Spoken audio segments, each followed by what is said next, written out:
Ustaz Hanan At-Taqi, lahir pada tanggal 31 Desember 1981, Banda Aceh. Pendakwah Muslim satu ini dikenal dengan gaya penyampaian ceramahnya yang santai dan puitis.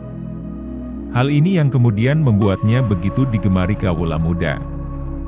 Dalam setiap kesempatan, Ustaz Hanan At-Taqi kerap memberikan kata-kata bijak yang menginspirasi, yang dapat dijadikan motivasi dalam kehidupan sehari-hari.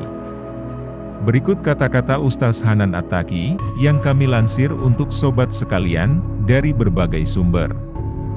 Selamat menyimak. Tapi sebelumnya silakan bantu subscribe channel ini, agar semakin berkembang. Dan semoga menjadi amal jariah kita bersama. Kalau kita ingin Allah senang dan sayang sama kita, sering-seringlah ucapkan astagfirullahaladzim. Siapa yang memberikan hatinya lebih dulu kepada makhluk, daripada kepada Allah, maka siap-siaplah, hatinya akan sengsara. Kalau kita nggak punya harta nggak apa-apa, kita punya doa. Kalau kita tampangnya biasa nggak apa-apa, kita doanya luar biasa. Jika bukan diriku yang kau harapkan, aku merelakannya. Sebab, jodoh takkan mungkin salah hinggap di hati para hamba-hambanya. Siapa yang taat kepada Allah, maka Allah kasih rezeki yang tidak terduga. Siapa yang taat kepada Allah, maka Allah mudahkan urusannya. Teruslah berbuat baik, meski itu melelahkan, karena lelahnya akan hilang sedangkan pahalanya insya Allah akan terus ada. Berkali-kali Nabi Musa lari ke Allah. Ada masalah dikit, ya Allah, terus saja gitu.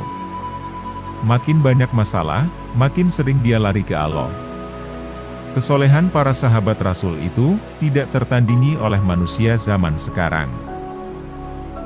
Siapa yang taat kepada Allah, maka Allah kasih rezeki yang tidak terduga. Siapa yang taat kepada Allah, maka Allah mudahkan urusannya. Siapa yang memberikan hatinya lebih dulu kepada makhluk, daripada kepada Allah, maka siap-siaplah hatinya akan sengsara. Kalau kita merasa nggak menarik, nggak apa-apa, doa kita itu menarik di sisi Allah.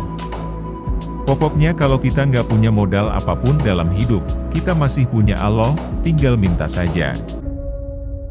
Pendamping terbaik yaitu, pendamping di dunia sekaligus di akhirat nanti.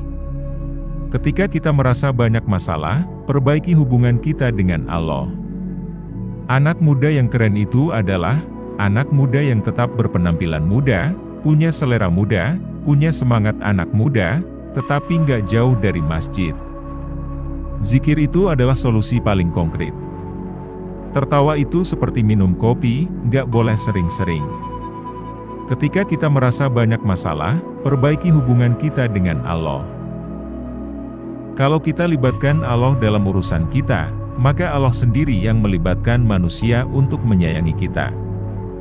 Menangis karena berkorban itu lebih manis, daripada menangis karena kesalahan.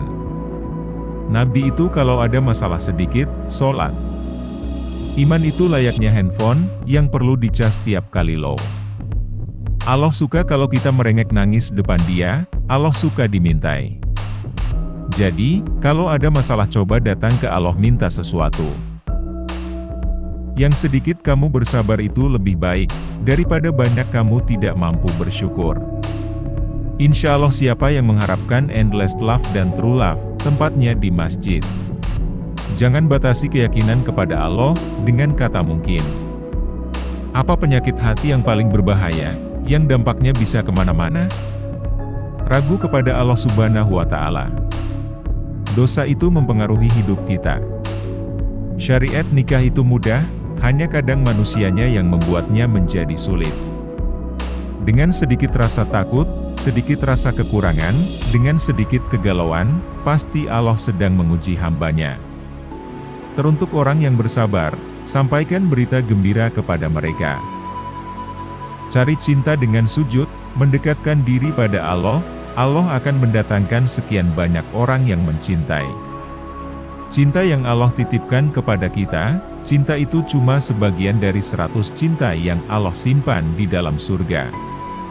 Cinta asal dari langit, cinta yang datang dari orang soleh, cinta dari orang tua, cinta dari calon pasangan, cinta dari mantan, datang dari Allah. Maka mencarinya bukan di bumi, tapi mencarinya di langit.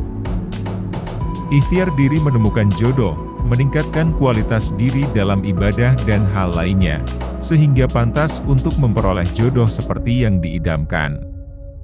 Kenapa ingin imam atau suami soleh tapi belum datang juga? Mungkin karena kita belum mendekatkan diri kepada Allah, belum memantaskan diri. Hubungan kita dengan Allah tergantung kita, bagaimana kita memilih jalan, bagaimana kita menjaga hubungan kita dengan Allah. Allah itu tahu isi hati kita.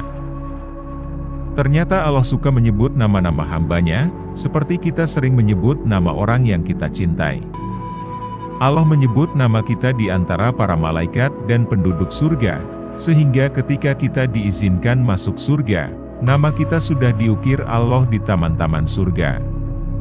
Kalau cinta yang didapat dari sering posting di medsos, pasang foto, edit sana-sini, itu bukan, dapatnya was-was dari syaitan.